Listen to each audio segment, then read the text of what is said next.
Мы находимся здесь на территории раскопа у Культабе.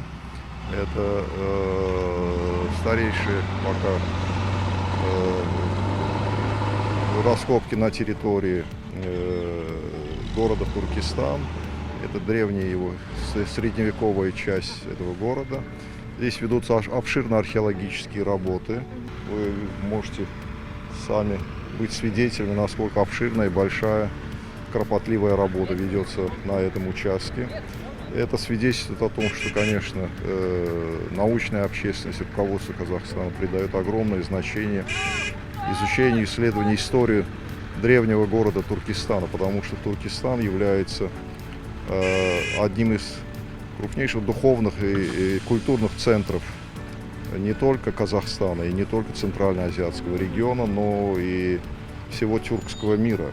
Проводится очень большая работа, археологическая, прежде всего, работа по исследованию древних слоев здесь, на территории Туркестана. И с появлением новых находок, с появлением новых открытий, конечно, надо пересматривать прежние наши представления о возрасте этого города. Это один из древнейших городов вообще, не только на территории Центральной Азии, вообще в мире.